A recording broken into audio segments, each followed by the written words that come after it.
All right, welcome to the Redacted Culture Cast. This is most likely going to be episode 72.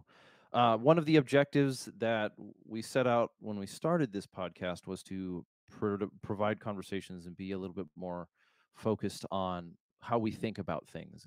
And the idea of the word or the idea of philosophy tends to get mixed around a little bit. But as a result, we've had the opportunity to have quite a great list of conversations already. But today, for a guest, I typically like the guest to introduce themselves. Would you go ahead? Sure. Well, thanks so much for having me. My name is Chris Robertson. Uh, go by C.B Robertson because Chris is a very common name among 90s kids. I'm an electrician, a dad, former truck driver, termed, uh, construction dude. I've written 4 books on philosophy and religion, the latest being a book on Homer called The Hero and the Man. And I like to write about philosophy and how it relates to current events in literature and stuff. All right. So, where do if people wanted to find your stuff, or where's the place that you tend to interact the most, or where do you sell your books It, even? it, it used the books are on Amazon, although I put them all on my blog for free, so you can read them in HTML there if you like. That's caffeineandphilosophy.com, and that's also my Instagram handle, which I write a lot more there than I do on the blog these days. Um, And I've seen a bit of resurgence in that because for a while I think putting like your little notes inside the whatever you want to call it your little block of text at the bottom the of caption, Instagram, yeah, your yeah, captions just kind of like went unignored, and now we've seen those come back with different yeah. people. It's So a it's good practice for conciseness in writing, I think, because it's very easy to get long-winded on a blog, and then no one and reads it. Yep, and as strangely as it sounds, sometimes Twitter's just too much of a cesspit, just too much of a garbage can. So let's jump into. I'm going to jump into some business here real quick. For those who are listening, who are familiar with the show or are new to us and looking to support the show, we have this thing called the Redacted Black site. It's our locals page. If you want to support the show, you can head over there. You get heads up advances on any sort of merch that's dropping, as well as we're looking at putting in something like a book club that isn't so bloody cringy, but maybe it's a like an interaction in regards to this is the idea right now is that I've been a part of a series of book clubs and they just kind of all read the same books, and instead I want to be able to challenge myself, ourselves, and how we think about things a little bit harder reading. And so that's an upcoming project that you can look at over there, and that is redactedculture.locals.com. But this is a podcast about philosophy of violence, and how we think about things, not about just selling memberships. So Robertson, how do you prefer to go by Chris or Robertson? Uh, Chris is fine, either Chris. one, but Okay, cool. Chris is Chris, monosyllabic, so there you go. So Chris, one of the things that like I've followed you for a while because I saw you doing some stuff with Jack Donovan. We talk about Jack Donovan every once in a while on the show because of his influence over things, statements like violence is golden, mhm. or his sort of I want to say like a very grounded argument that he makes that isn't even, when I say grounded, is it something that I can contest with as opposed to just like be swayed, swung around by when it comes to masculinity. Mhm. Um, and then recently, you and I had a little bit of a conversation, and that's come up quite a bit on the show. Is this idea of stoicism? Mm. Um, and a very prominent author when it comes to stoicism is Ryan Holiday. And so you wrote you actually described the reason why I felt so uncanny about his writing. I'm wondering if we could go over that a little bit, starting with what is stoicism from hard philosophy, not just this navel gazing, how do I feel mentality. Yeah. Well, Stoicism is sort of an unfortunate, worldview, because it's been labeled by the psychology field as a kind of pathological attitude of emotional rigidity, and it's a lot deeper than that. It, going back into ancient times, it was a school of philosophy that came out of the Cynic school to begin with. For philosophy nerds, that might be meaningful. The Cynics were a sort of divergent branch of Socratic students. And basically, Stoicism, um, the the Stoics believe that the world is unitary, that everything happens mechanistically because it has to happen. And this belief in a singular creative force guiding the whole universe created a sense of fate. Everything that's happening has to happen. There's no point in fighting against it. You may as well accept the things that have to happen, that are going to happen, and instead focus on the things that are within your control, which is, namely your own relation to the external world, your own emotional state, and your virtues. The Stoics were, to their credit, very strong virtue ethicists and proponents of virtuous living. And they have some very famous writers like Seneca and Epictetus, and most famously of all, Marcus Aurelius, famous because he was the Roman emperor. And it sort of died down um, throughout much of the last several centuries, really last 1,000 years, because Christianity sort of replaced it. But as Bishop Robert Barron pointed out, as Christianity has sort of been on the decline, and then science sort of rose up and took its place after the Enlightenment, people have begun to become disillusioned with science, especially in the aftermath of World War II. Postmodernism has, as an event more than a belief system, really challenged the totality of what science can offer people. And so, rejecting religion and rejecting science, we have this thing, philosophy, in the middle, that has begun to be appealing to people again. And Stoicism actually started uh, to come back into popularity even in the academies and in higher education in the early 90s. There's this wonderful little book that I read when I was a high schooler called A Guide to the Good Life by William Irving. When was this published? It was 2009. Oh, so it was right around the time I was in high school. And that was, I think William Irving was one of the people who really began to bring Stoicism back into the public eye as a it has a philosophical background, drawing from Heraclitus and this metaphysics of a unitary universe, but the practical applications happen to coincide with a lot of therapeutic best practices. So it was actually like practical wisdom that people like to apply in their day-to-day lives. And that's sort of Stoicism in a nutshell. Very like Buddhism, but Western. Yeah, Stoicism in that sense, on in description of metaphysics would be, or on the layer of metaphysics, is very deterministic, as in, Mm-hmm. A produces B produces C. The whether it's by you, or you see this in like scientism, a challenge that science has to deal with is it sort of eradicates the possibility of a free will. If all we are chemicals, then, and what I mean scientism is this sort of elevating the level, elevating the observation of the natural world to the position of sort of godhood, of like the science is the god kind of thing. And it's you have this issue with scientism, or in some ways naturalism, is that really we have to deal with the problem of determinism. We feel like and we think like we're making decisions, Mm-hmm. but in reality since they're just chemical reactions, and all of those chemical reactions exist in space-time. And because space-time, if there's an event A, there has to be an event A minus 1, and then A minus 2, and you just keep going back all the way to it wasn't Anselm, it was the problem of the first mover. Yeah, and it, it's and Aristotle and later Thomas Aquinas. Yeah. yep, and then Avicenna, which was Oh yes. you almost did Aristotle, Avicenna, Aquinas. Fair. and s- Yes. and s- and so Stoicism, when it's talking about what is truth, it's not about it's like disposition towards the world, is a Mhm. very deterministic idea or belief system. Yeah.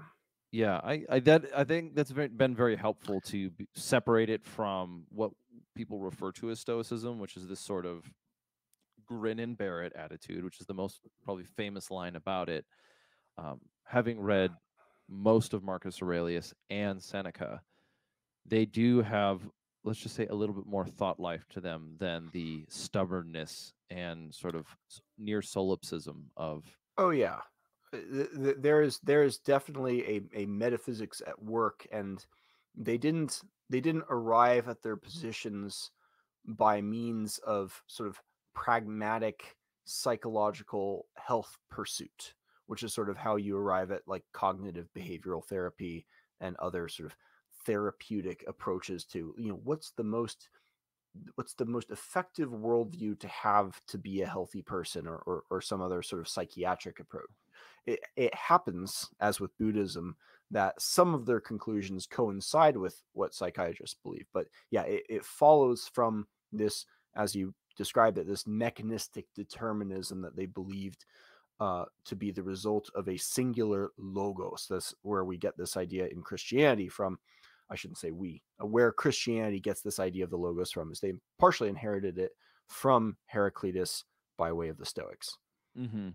Yeah, there's an argument within when we're talking about metaphysics, we thankfully get to engage in sort of the timelessness of the conversation, and I think this is where at least the study of philosophy has a humility forced upon it, which is kind of an odd way of saying it. Is that you start to realize as you're reading thousands of years of literature that we're not exactly smarter than anyone before us. We just have more tools. Exactly. And Yeah. those tools can muddy the water oftentimes more than they clarify things. Um, Mm-hmm. and you can, but it's still a joy because, in seeing just how brilliant some of these thinkers in the past were, it's a pleasure to experience that and to Oh, and to very see it. much so. So in at least in the realm of the gun culture, which is a very vague term. Although we tend to center Mhm. on it in the show, it's a very vague term, and I think that is good. When I mean, I think there's a moral value to that, which it being good, as in this idea that like being guns being a hobby or an interest of a person Mhm. was a very 1980s, 1970s perspective. This person likes golf, this person likes shooting, this person likes Right. to write, this person likes to hunt.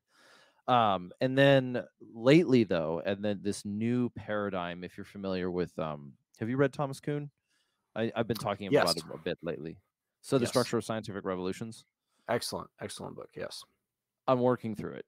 I haven't finished it yet right now, but I had a long discussion about it with a mentor of mine, so I'm at least have the educated footnotes.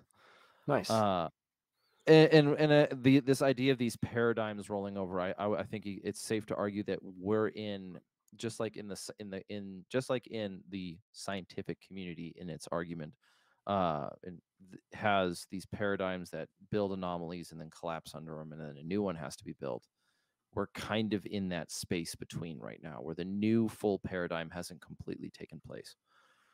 Mhm. Um, but the older paradigm was very much so like an individual liberty, law abiding citizen kind of mentality. Not individual liberty, individual interest, law abiding citizen paradigm. And the new one is a little bit more permeating across culture because it's a little bit more like I am a person, I get to make decisions. I have authority over my own person. Self-defense is part of that example. I'm responsible for my community. I can be responsible for my community by looking for concerns and threats. That doesn't mean I'm out hunting people or some stupid, ad hominem expanse like that. But Stoicism comes up quite a bit in gun culture, and oftentimes I kind of see it referenced into this posture that we're in because it's, Mhm. well, we like guns, the government doesn't like us having guns because they want thing or whatever, and while I can't change it on the national level, I have to just be a stoic and kind of make my way through my life. Yeah. But bringing up stoicism as a, like, the idea of stoicism on the floor, especially in this very deterministic ideology, seems to be almost antithetical to like the American spirit.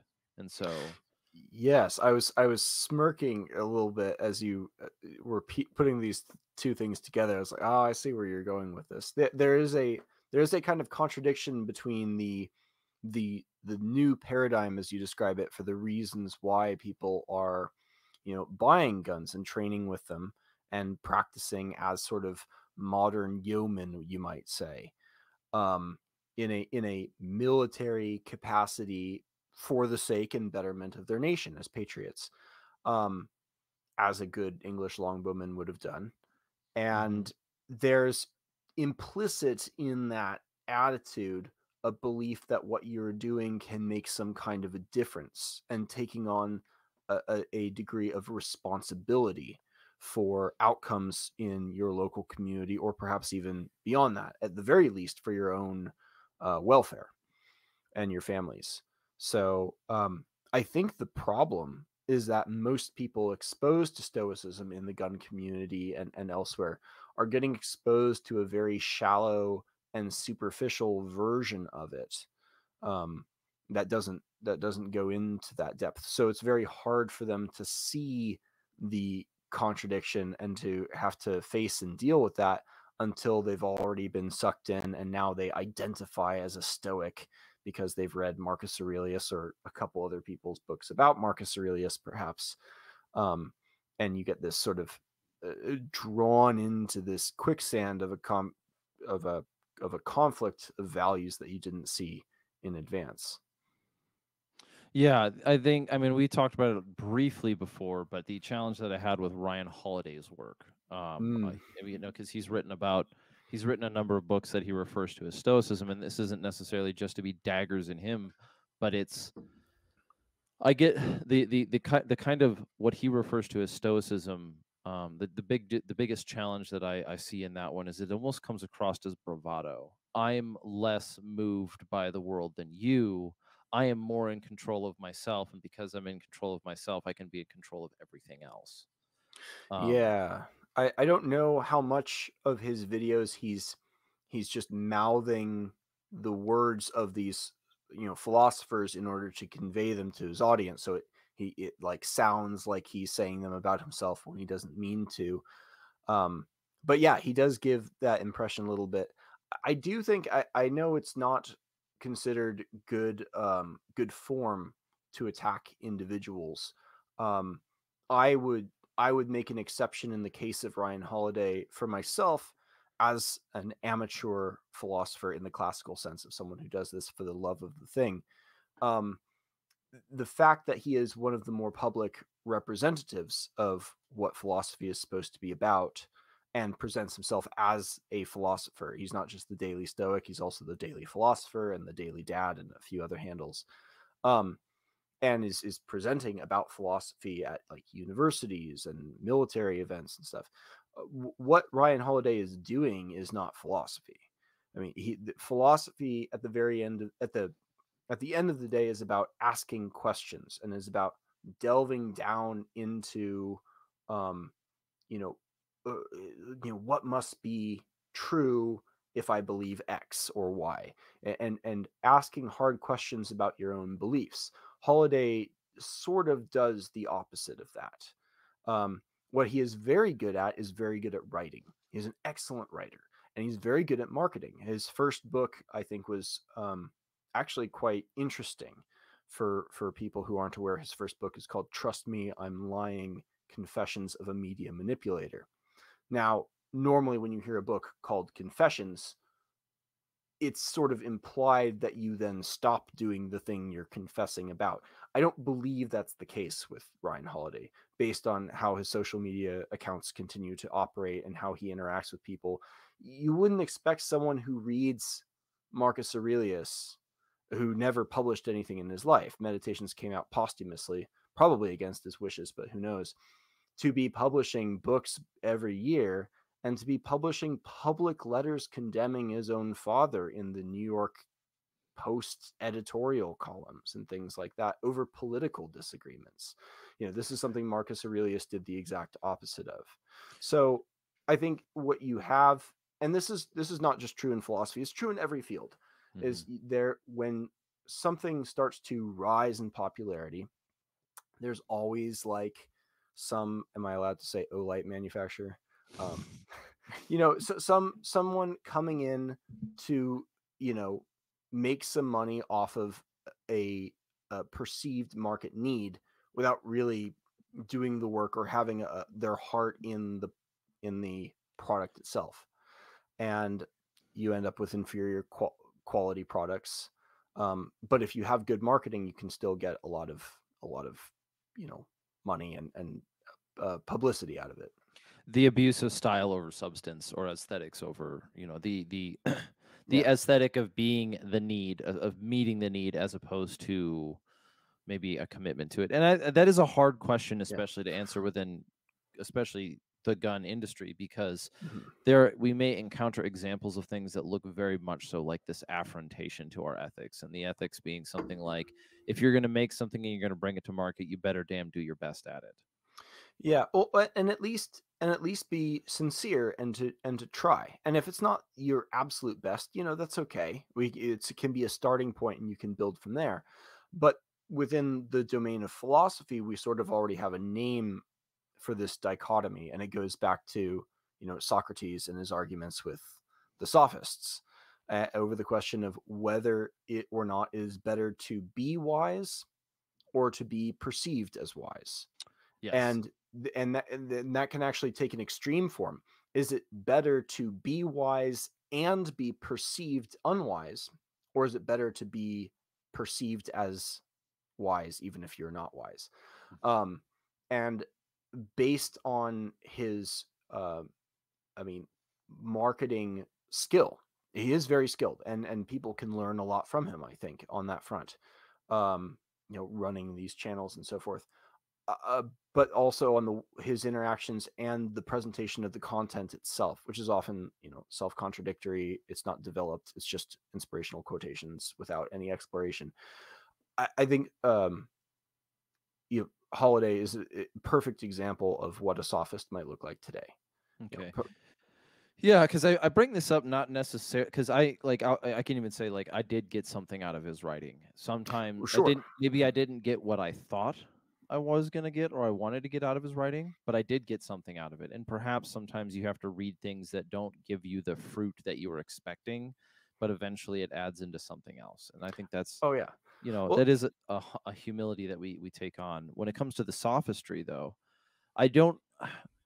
When I started studying philosophy, one of the first things that I encountered, and I think that really turned me on to even considering it as a thing to study, is that up until that point, the word and the word philosophy itself, as well as words that are germane to it as a rigorous study, were words that were regularly used as sort of buzzwords and um, sort of arguments of emotion masked as pseudo intellectualism. Really, the most common example is something like, well, logically, and it's like, well, it's not.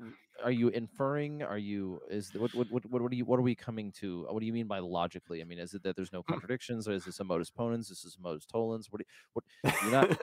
And so, like, that's a good example of a word, though. But like, people say, well, logically, it's only logical. You don't. And so, like, you could what's your premise? yeah, yeah, source, something like that. Yeah.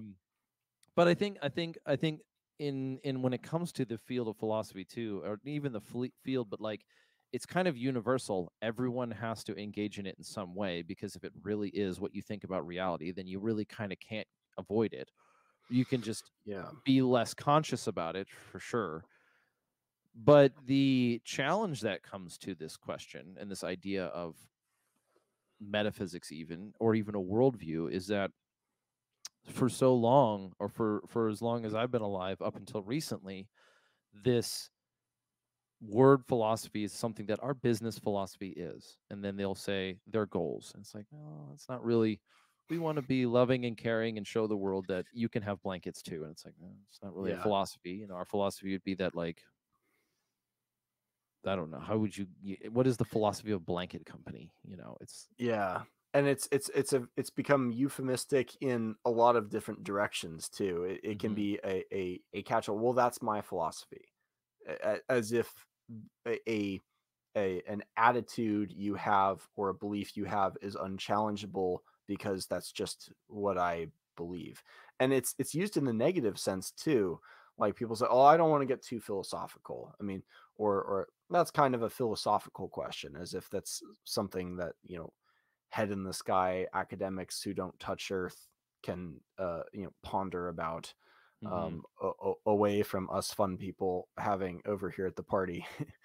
um, Yeah, or I don't want to think about what is true. I want to make money, or right. something like that. Yeah. So But as you're we're right, it is something that everyone kind of does, and it gives everyone a sense of being able to speak on it in a way that people feel about economics in some ways too, because they balance their checkbook, which is a nice start. It's maybe not the worst thing in the world. It's maybe better that way than them just being deferential to whoever calls themselves an expert. But it brings its own troubles. Yeah, I mean, I'll black swan your everyone does. I don't balance my checkbook, so not everyone, everyone That's but me. maybe a dated analogy. I don't know if You get checkbooks are a thing anymore. no, it's a useful tool, but so this kind of grounds in another issue, which is the topic about stoicism. We kind of discussed this, but is it leads to another thought, is that like, okay, so sometimes I can see something, I can read something, right? I can read the obstacle is the way by Ryan Holiday, and say, well, he's using quotes by Stoic philosophers occasionally, but this Hmm. isn't a book on Stoic philosophy, this is a book on something else. And i Right. can i can determine that a thing isn't what it says it is, or isn't what it should be, maybe. But that doesn't mean that I can describe what a thing actually is. There's this idea Yes. where, like, I can tell you that that is wrong, but I cannot tell you what is right, kind of thing. Yes. And that's an extremely useful frame. It's one of the oldest sort of methods for thinking, this sort of falsification approach that I don't know if Socrates invented it or not, but he certainly popularized it and refined it and beautified it even.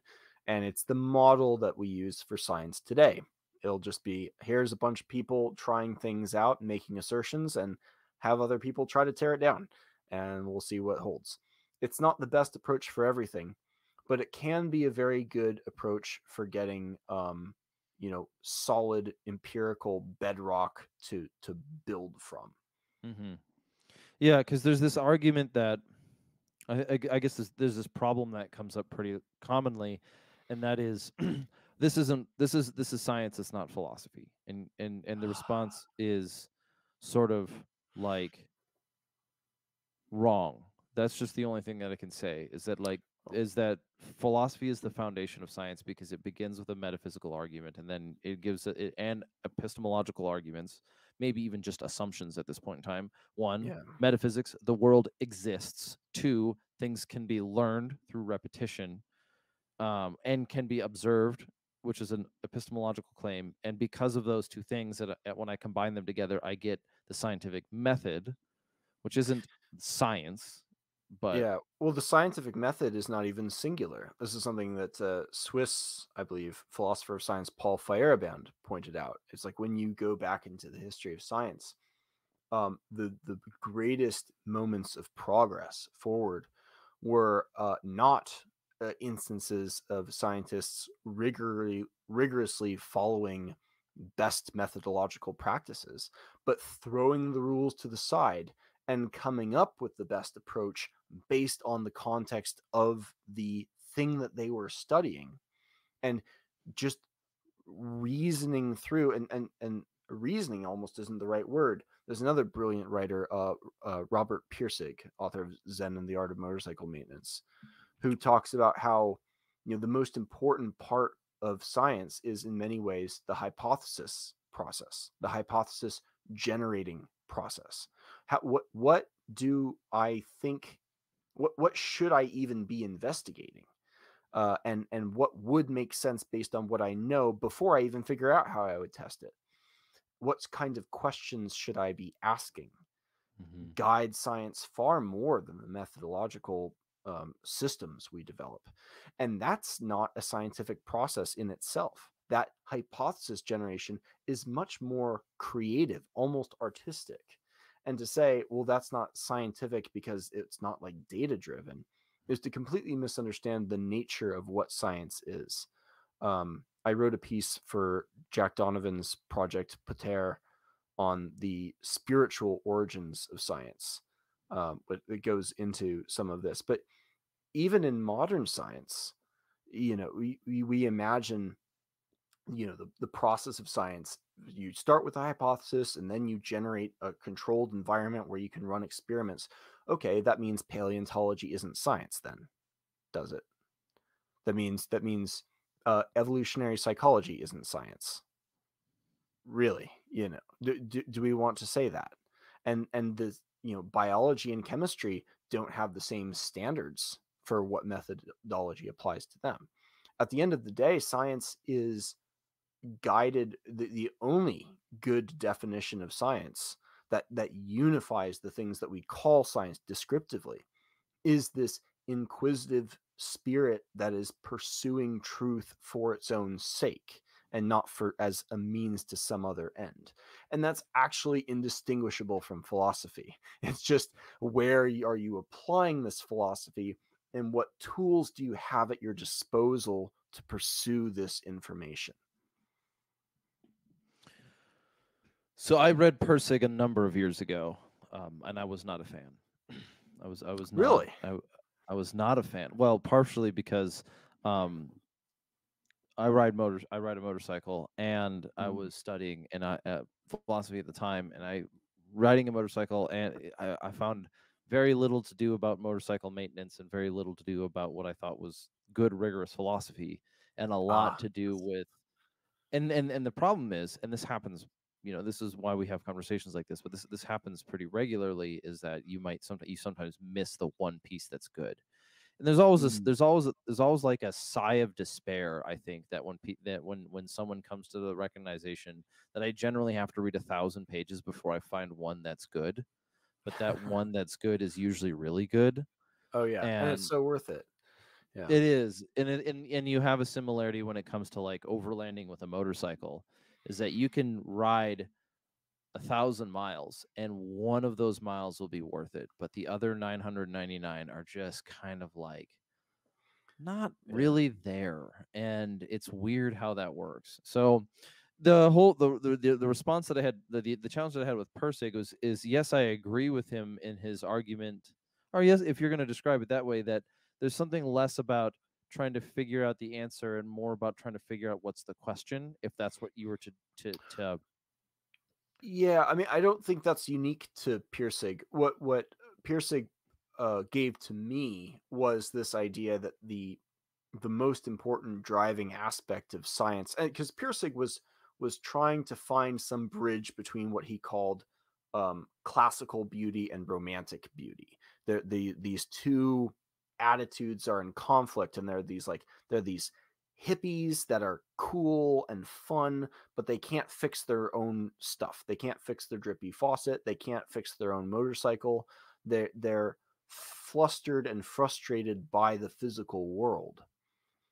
And then you have these, classical uh, people, these mathematicians, these rigorous scientists who can, schematically draw out diagrams and chart everything and subdivide the world into their appropriate categories.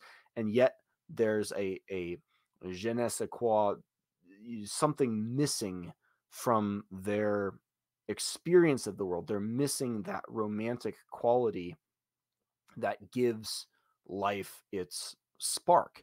And that, it was in his pursuit of the fusion between these two dimensions of quality that he discovered the importance of this creative hypothesis generation component of the scientific process. What sort of questions should I be asking? What topics should I even be exploring? And then from there, the how to design um, the right kinds of experiments is that takes its own reasoning process. I've been studying a little bit about Patrick Haggard's work on um, agency, the experience of being a cause in the world. Funny tie-in with Stoicism. Um, and the way he did this was very interesting. He he had subjects in a room press a button, and then after about 600 milliseconds, they would play a tone, and the subject had to guess how much time had passed. And if they were in higher states of agency, they would underestimate the time gap. They would feel like they caused the tone to happen by pressing the button. If they were, however, in a lower state of agency, so for example, maybe they were feeling depressed, or maybe they'd just been in some context where their fate was determined by someone else, they tended to overstate that time gap. They felt a greater disconnection between their action and an effect outside. So they could literally measure the sense of agency that people felt based on how they overestimated or underestimated the time. And I mean, how would someone come up with that kind of connection? It's, I mean, logically, it makes sense.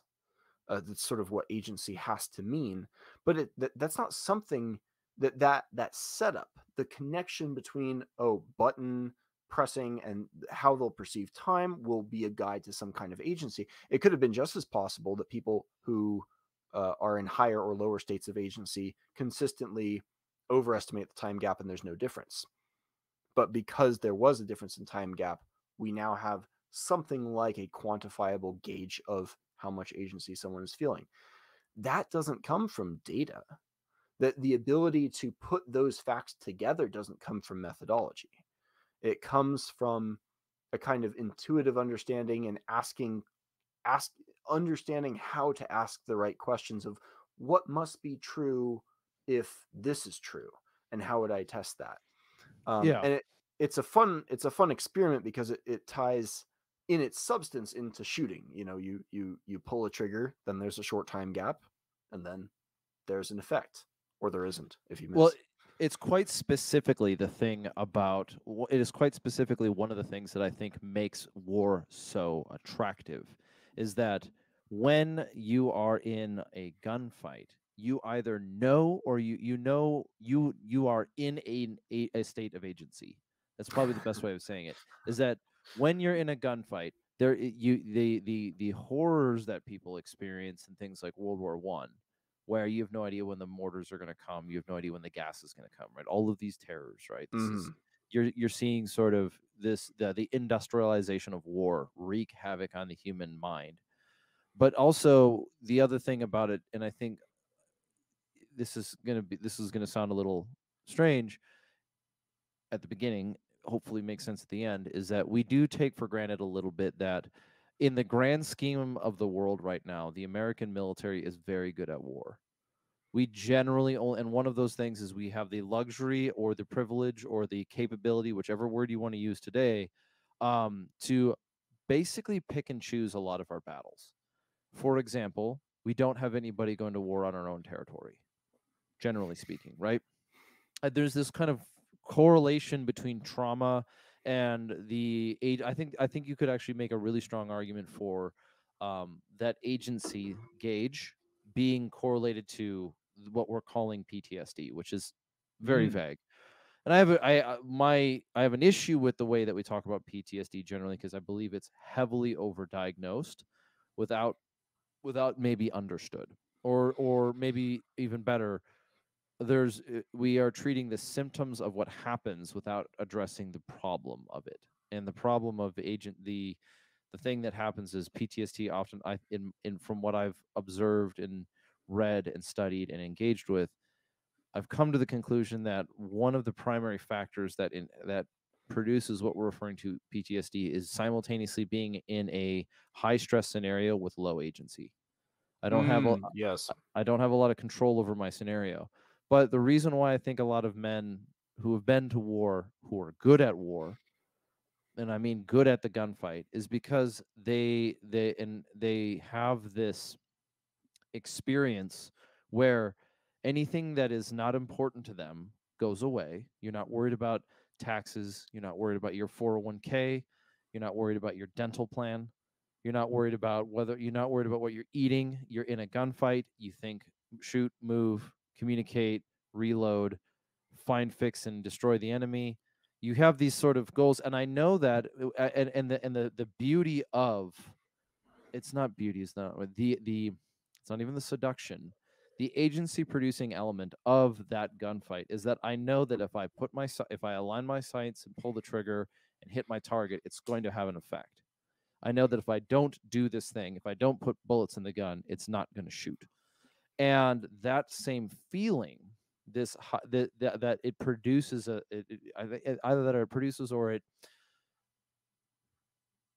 it creates that thing. It's like the cool guy in the movie is the guy who has the agency. He's the one who's Yeah. making the decisions, and it produces this feeling. And this is why I think when so many veterans come back to the United States, they no longer have that. Not it's I think that might It's be like much agency withdrawal almost. very much so. Now, some of it is you're transitioning from one rule set, which is, the military and its own things, or war and its own things, to like the United States. But I've read a series of books about people who talk about the war from a reporter standpoint, and they all mention its things like, Lloyd, my war gone by, my war gone by, I miss it so, is one example. Chris Hayes, I wouldn't recommend him. Then there's a couple of others, but they talk about this sense of like the world was chaotic, but it was thus regular. Yeah. I could make decisions, and so be it. I kind of gave myself up to the fate, and I still made my actions. It was this duality in that sense. Yeah. And then when we come back to America, or when we encounter America, like if you look into your black mirror, there is no agency there. There's no, everything is happening. You have no power over it. The government is blank. The people are blank. The white supremacists are blank. The whatever it is, everyone is acting except for you. You can't act. There's so much to say on this. I hope I won't piss my co-writer or Jack off by saying this, but I have to mention it since we've been talking about it. We actually have an essay in the works on this sounds absolutely crazy, but it's less crazy than the alternative hypotheses, I think. Mhm.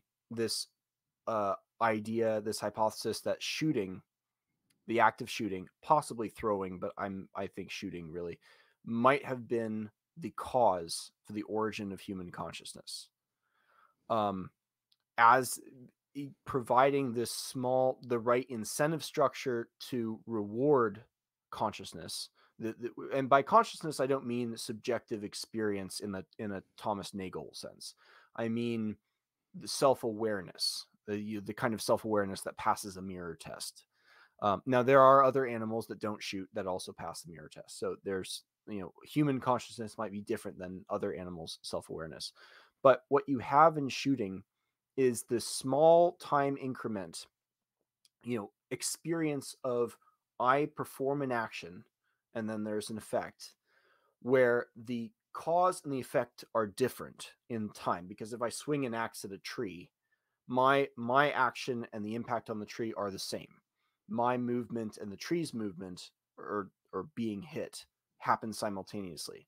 But when I shoot a bow, for example, my release of the string and the impact of the arrow are separate events and perceived as separate events, but they're perceived close enough together that I can still perceive myself as a cause for that. And that possibility for the perception of consciousness is one thing. Sorry, go ahead. Because there's three events. There's three events. Swinging an axe has two events. The event one ends when event two begins, and event one is the swing of the axe. The event two is Yes. the blade biting into the wood. Whereas Right. throwing, shooting, or firing a bow, releasing a bow, whatever it is, Mhm. all have three events that happen. There is the trigger, the space between, and then the impact. And so it is. Exactly. Yep. Yep. And that would be, kind of an interesting coincidence, but that wouldn't be enough by itself. What you would also need is an incentive for self-consciousness, self-awareness to be rewarded.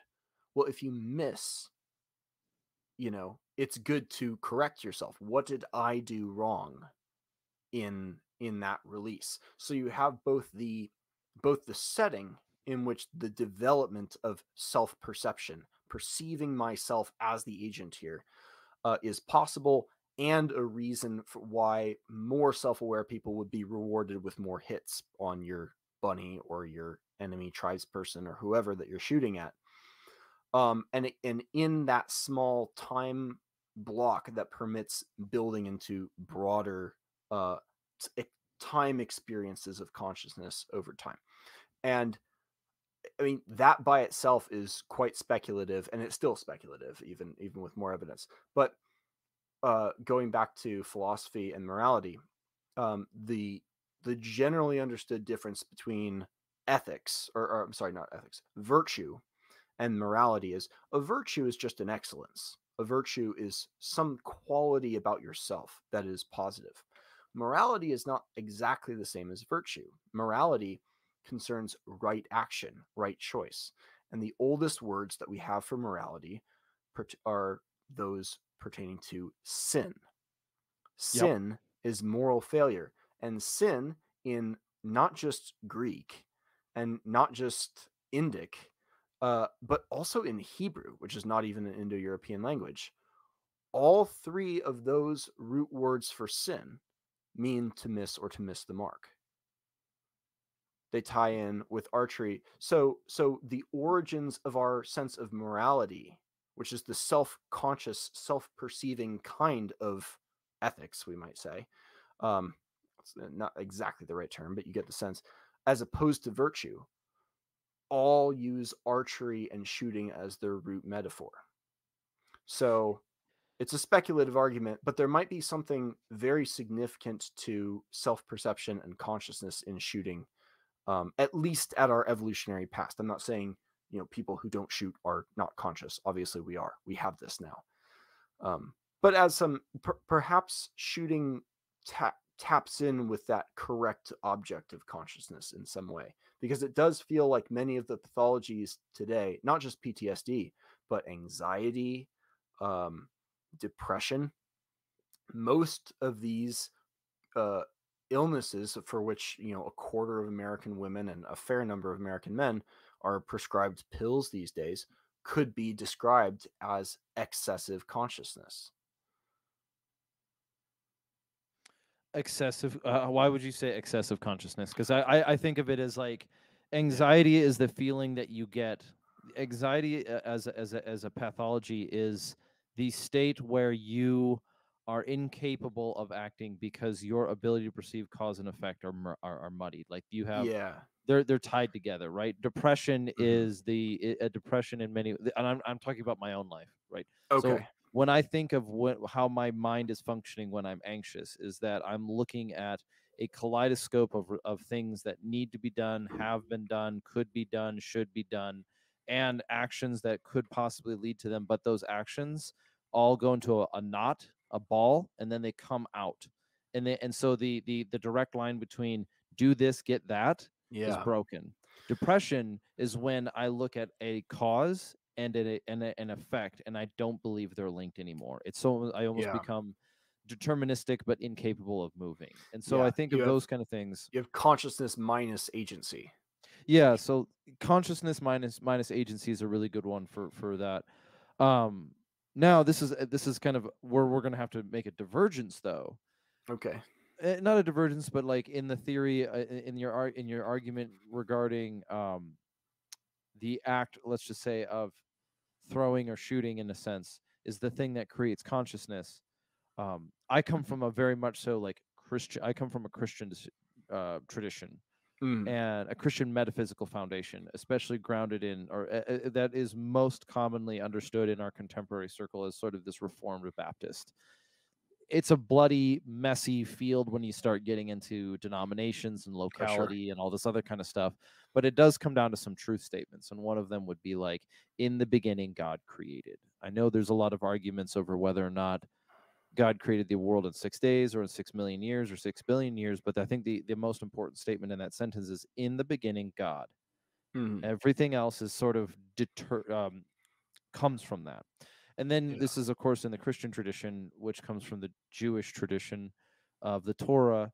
Then you have this idea of missing, and there's this argument that consciousness, what is the sin that Adam and Eve committed in the garden was that there was this thing called the perfect, which was God, and they didn't know the difference between the perfect and they only knew the good. They only knew the good. They only knew what was good because everything that they knew was created by God.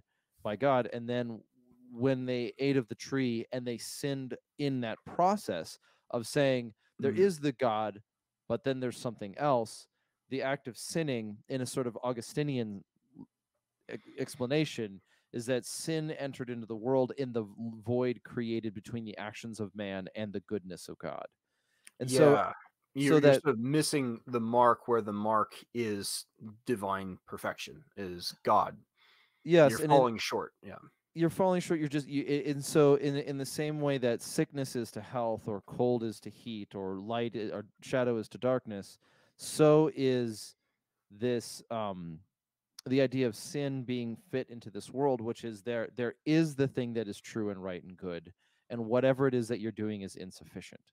And Mhm. that of course works really well with this idea of trajectory and hitting things. Is that um, in given I understand that you could make a really snarky exception to this, but in order to hit what I'm aiming at, I have to know what I'm aiming at and choose to aim at that. And that is what consciousness looks like, in the sense of there is that thing. I am this thing. There is time and space between.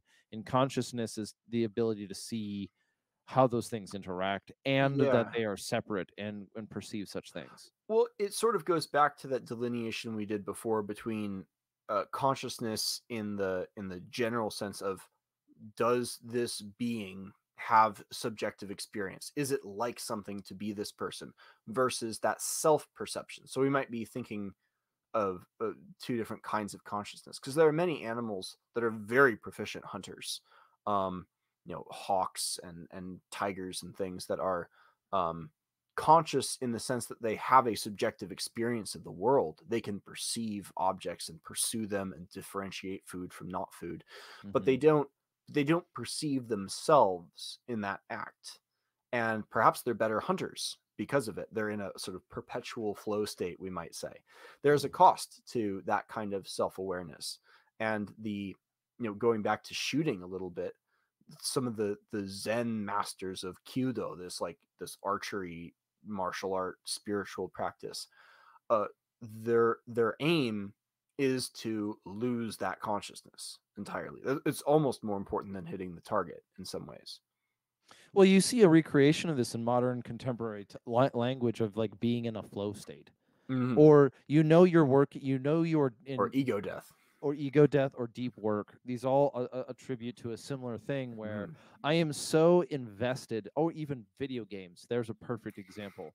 A good video game is a game where I don't realize that I'm playing it It's anymore. immersive. Exactly, right? Yes. It's an immersive. The qualities that make a game immersive are a combination of all of the features working in concert, so that you're more focused on the goals within the game than Yeah. just playing the game, and there's no part of it that pull you out. And Yeah. so, so when it comes to even living in our world, I think the parallel that we go into is this consciousness challenge. I think this is an interesting thing that even comes back to like the gun culture conversation, is that I think we've kind of matured enough to say that we don't spend as much time talking about gear. We're now trying to figure out what the hell we're aiming at. And I don't mean aiming at as in like Yes. I'm shooting a steel target or a paper target. It's kind of like what for. Yes. Yes. Mhm. That's a really fun question. It's a fun question because it's one that some lawyers actually brought up during Heller and in the aftermath of Heller versus DC. This is 2008, I want to say. Um, a very famous trial. There's only like four big Supreme Court cases with the Second Amendment. There was one in 1939 that was just a travesty. There was Heller, there was McDonald, and then now there's Bruin. Um, but one of the arguments the lawyers brought up, they said the reason we don't like Heller is not clear as to what the purpose of the Second Amendment is. Is it to protect citizens against tyranny? because Heller explicitly permits the banning of certain military weapons. Is it for sporting? Because it also permits guns that are not good for sporting. Is it for self-defense? Then why do we need all these other things? And the logic behind it isn't very coherent, or it doesn't appear to be on the surface. And it's a very interesting argument. I think there is a very good answer to it, but in order to answer it, people have to have these conversations about what is the target of this, and what was the target of the Second Amendment, and how does it fit into the vision of what America is, and what we are. Yeah, so let's see. If you were to try to break down an argument being the Second Amendment into let's go into like, if you were to analyze an argument made in the form of the Second Amendment, how would you analyze a phrase, something like that? It's a legal document, so it's a binding statement that's attached to some that should be built on a bedrock of a moral principle, perhaps. That also, because I honestly don't believe that it was a utilitarian. I do not believe that the Second Amendment was a utilitarian inclusion within the Bill of Rights. No. It's Well, we actually know why it was included. Basically, it was included really without much debate or thought at all, because the founding fathers said, "Oh yeah, of course we're going to include the rights of Englishmen," and that happened to be one of the known rights of Englishmen that we inherited from England. So it was brought in as an extension of English civic culture. Now, that doesn't mean it's necessarily pragmatic or even true to make like old yeoman justifications for why we should have ARs and whatnot. it's not a good argument, because just because it worked in the past doesn't mean it works now. It's just Right. Well, well, it was a concession in the 15th century or whenever that became a thing. But it became a part of English culture, and it was this part of English culture that came to the United States that we've enshrined, and we see elements of this thing, of which the Second Amendment is an expression, in other amendments as well. And I think the name for that thing is dignity. Um, we have all of the rights that we enjoy or are supposed to enjoy are expressions of an undermining belief that humans have dignity, not just as humans, but as citizens. And I mean, maybe the ultimate civic expression of this, trust in and faith in the dignity of your citizenry is the vote. That's ostensibly supposed to be power exerted by civilians over the monopoly of force, that is the government. So the question you have to ask is, if you trust citizens with the vote over how the monopoly of force, the most powerful military in the world, at least for the time being, is to be employed, why would you not trust those voting citizens with that same force in their own capacity?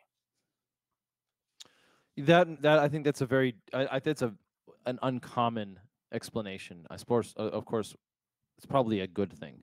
Not that it's not good that it's uncommon. It's good that we're able to have these ones, because Mhm.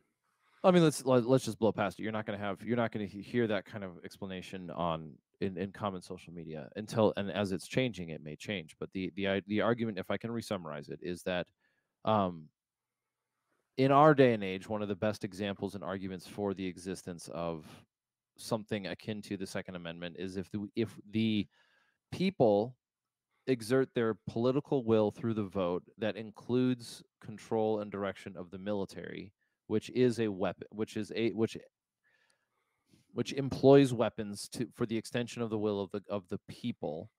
Would we not then expect them to be able to extend that will themselves, or have that same found, I guess? Kind of. I mean, we have agreed to defer the use of violence against each other to the state. That's the whole project of modernism might even be too low resolution of a term, is we're going to forego honor culture, we're going to forego blood feuds, we're going to forego vengeance, and whenever we have a dispute with each other, If we can't resolve it peaceably, we're going to take it up and we're going to install a monopoly of force to resolve these disputes amongst each other because the cost of blood feuds is just too much.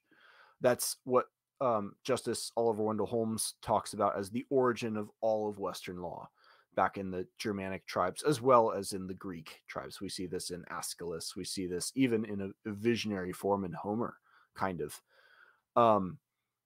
But so like there's room for the state to be this arbiter, but if you trust citizens to vote on who these people are, because you have to replace honor with something. Honor was how people were valued. And if you take away people's rights to defend their honor and to establish their honor, why are we supposed to respect people at all? Well, we Yes, respect them because honor cultures versus dignity cultures. Yes. exactly. And so trusting people that they are not criminals is a by default anyways, until proven beyond reasonable doubt that they are innocent till proven guilty, is an expression of dignity. And permitting people weapons of war, violent weapons like guns, or back in the day bows or swords, is essentially to treat them as innocent until proven guilty. The disarming of populations, taking away those weapons of self-defense, but not just self-defense, of hunting, and of fighting against tyrants and defending your own government from foreign invaders, which was the original purpose of the yeoman. It serves all of those purposes. It's not one or the other. It's whatever the citizen may deem fit within their own judgment as a proper purpose for this tool. Maybe they want an AR to do a weird science experiment about ballistics with some weird, like that's a perfectly legitimate scientific, to go back to that, use of a dangerous tool. And we trust citizens, perhaps wrongly in a few cases, to drive extremely dangerous vehicles every day. I think it's fairly common knowledge, cars kill quite a few more people than guns do. But taking away those weapons is how you treat, first of all, a conquered people. This is what Britain did to the Scots after Culloden. And it's also, how you treat people that you don't respect, and that you don't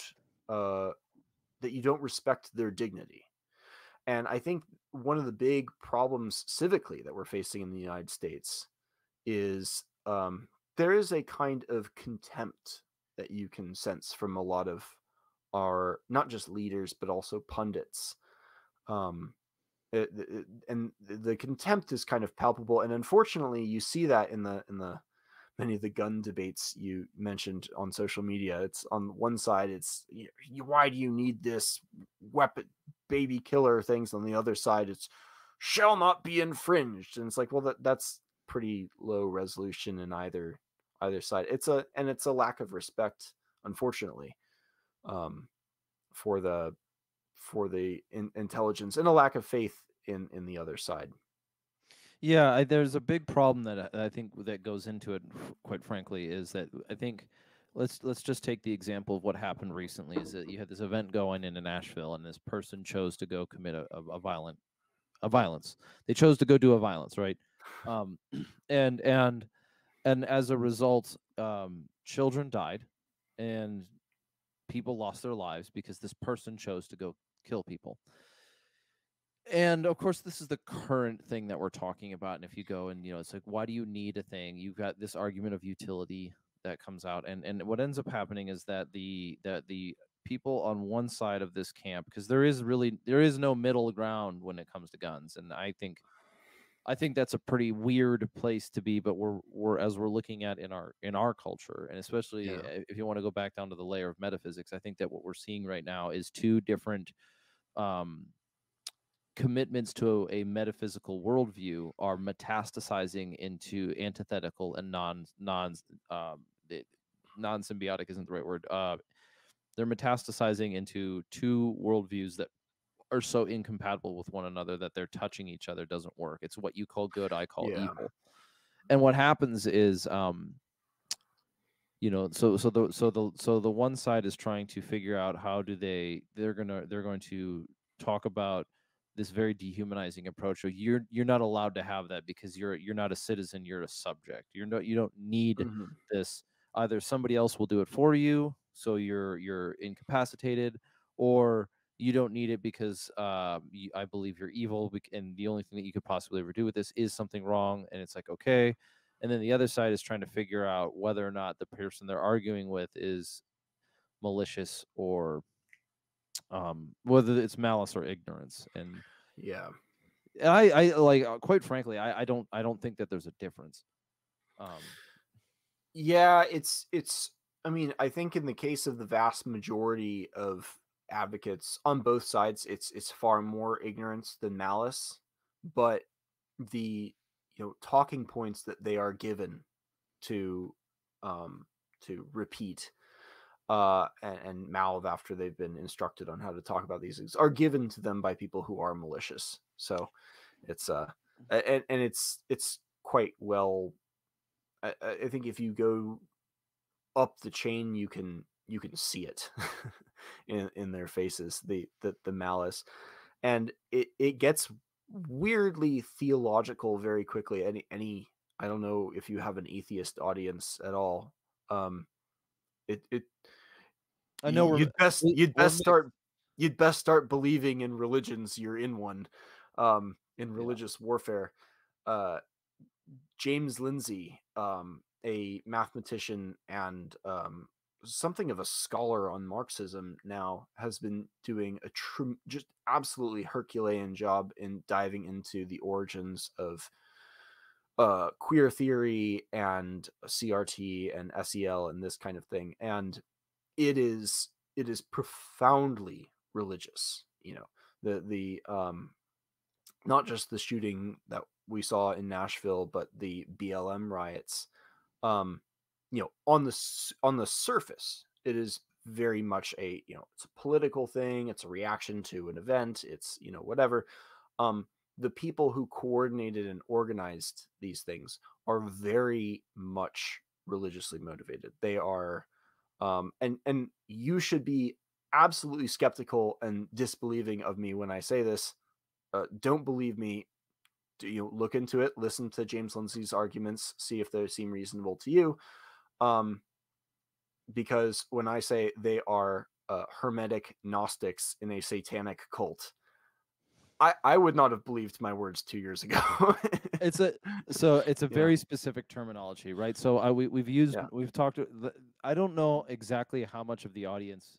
I guess I don't poll them, is to be clear. But there is this. I'm gonna kind of sidebar and come back to this real quick. There is this Mm, element within gun culture which many of us saw while we were in because so much of gun culture has been influenced by so much of the military, and part of mhm. what part and vice versa, to be very clear. But because we live in a time where a lot of gun culture is consisted of people who have been influenced by or participated in being in the military and brought that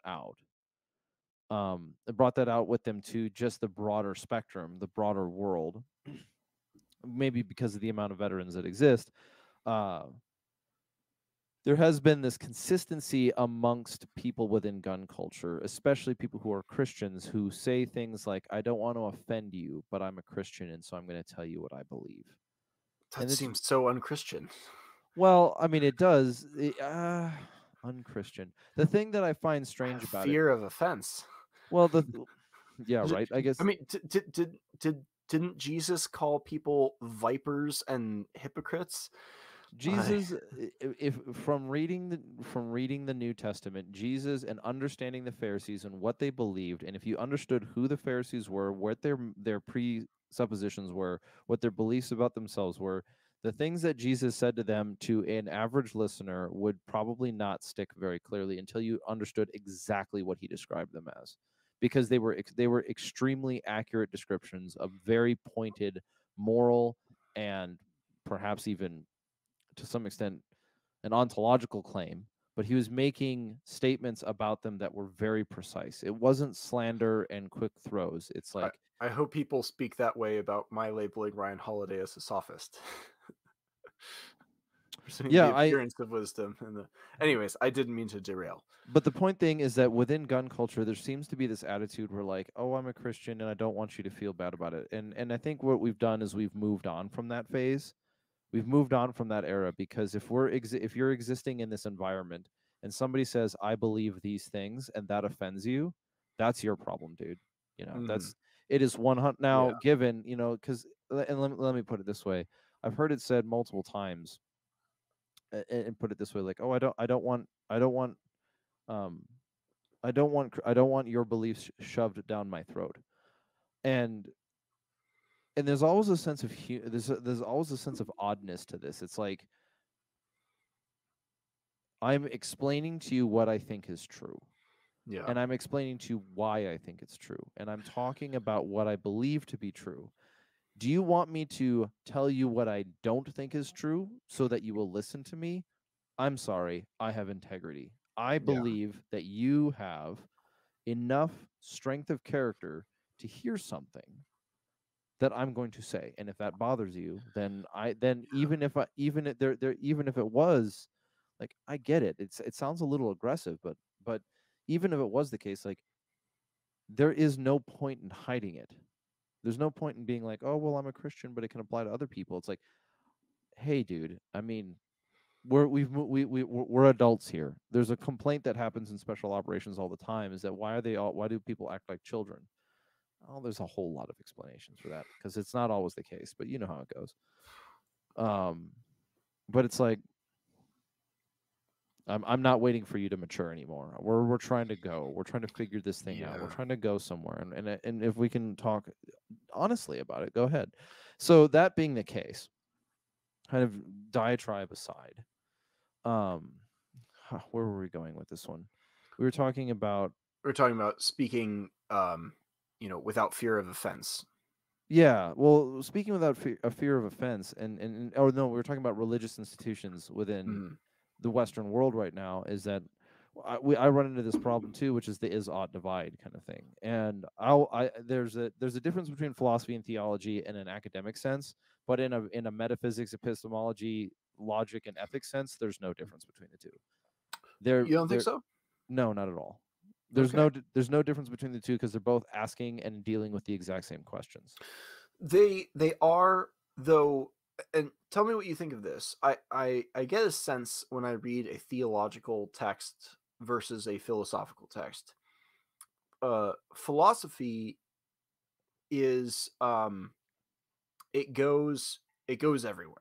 There is no question it won't bring up and address. And if a given philosopher doesn't bring it up and has some assumption, some other philosopher will come along and challenge it. Whereas theology, the reasoning of theology appears to me to be, and this is, I think, to its credit in some ways, a lot more like law, in that there are certain assumptions that are given and not challengeable. And I think for any society to function, you have to have some shared assumptions that are unchallengeable, which I think is why many of the ancient philosophers were so feared and hated by the civic authorities, because they did threaten to undermine the underlying myths. And I say myth in the technical sense, not in the derogatory sense, the sacred stories that unite a society. So law is built on myth as sacred stories. Again, many of these myths are true in the same way. It's like here's a premise, or here's a principle, innocent until proven guilty. That's not really up for debate. All the legal arguments that follow downhill from that are surrounding details and conflicts of values at the higher level, but this is a premise that is not challengeable. And theology can be like that as well. I think it has to be in some ways, whereas philosophy will be like, well, why should people be innocent until proven guilty? Maybe they should be guilty until proven innocent. What would the case for that look like? I think what you're doing, I think what you have there is you have theology and orthodoxy confused. Um, Perhaps specifically, so. specifically in that case, and orthodoxy being what is it's not it will almost be like what is the accepted doctrine, what are the accepted truth statements. An example of orthodoxy is, which this is where I'm going to go straight from orthodoxy to theology and see the bridge in philosophy here, is that it's orthodoxy in Christianity to believe that Jesus is the Son of Christ or Son of God. He is also Hmm. that Jesus is part of the triune God. And the Right. reason why one of the elements that makes it orthodoxy, that enforces that orthodoxical element to it, is that, well, there's something about being a Christian which is holding to that object, that premise being true. And Right. You so can't be a Christian if you don't believe that Jesus was resurrected. Like it it's just wasn't resurrected. Yeah, it's axiomatic. you cannot be a Christian if you do not believe that Jesus was the Son of God, that he Right. was, and therefore you have the Nicene Creed, and we had challenges with heretics and all these other kind of questions like that. But like, and it would be no different than saying, I'm a plumber, but I don't believe in pipes. It's like, I it only just use PEX lines. no, it's just, or like, what is, Aqueducts. I mean, what's another example of it? Like, I'm a, I believe in, I'm a there's philosopher, but I don't believe in asking questions. no, I'm a philosopher, but I don't believe in real. I don't believe in logic. I don't believe in that. There are some philosophers in that. Yeah, well, I mean, there's weird people, right? I'm not talking Yeah. about the people who don't like. I'm not talking about Descartes in the sense of like what is reality. I'm talking about, in order to Mm. be a philosopher, you cannot believe, you cannot. Well, I mean, being a philosopher isn't even the right way. So we have an axiomatic belief that there was a person by the name of Jesus Christ, or, well, there was a person who we refer to as Jesus, even if his name was Yeshua or whatever. Mm. But there was a person that we refer to as Jesus, who is the actual Son of God and also the triune God, who was suffered under Pontius Pilate, died, resurrected after 3 days, and through that action of God sacrificing God's Son willingly sacrificing himself, we who are burdened, well, we are stained with the sin of the in being imperfect, are made capable of being in communion with God.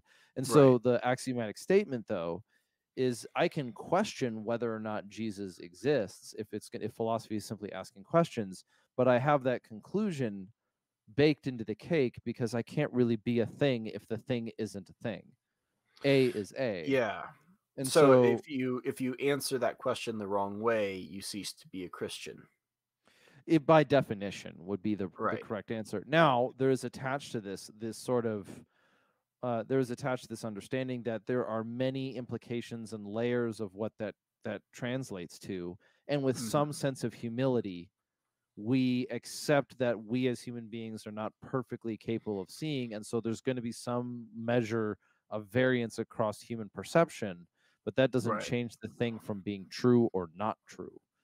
And so that that being a philosophical argument is that you can't call yourself a Christian if you do not believe in the thing that is a Christian, but there are some debates over what those criteria are. And Yeah. that statement about Jesus, unfortunately, has other elements that have implications and references, so that becomes a maxim or a foundational element.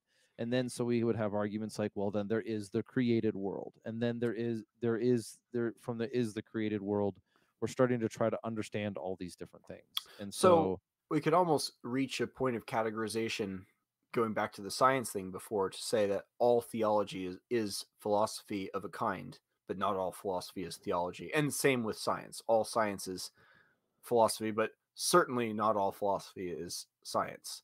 And uh yeah, I can see that, but I would still disagree with you, because philosophy, if a concept of philosophy involves ethics, it's going to have some sort of mechanism by which ethics is determined, which you could go the moral way, or right, there has to be some system by which it's understood, that would which be would, a domain of philosophy that is perhaps neither science nor theology, right? Or maybe has some overlap with theology. well, in a Christian in a theological Christian standpoint, we understand that which is good by understanding the source of the good. It goes back Mm, to the Euthyphro dilemma.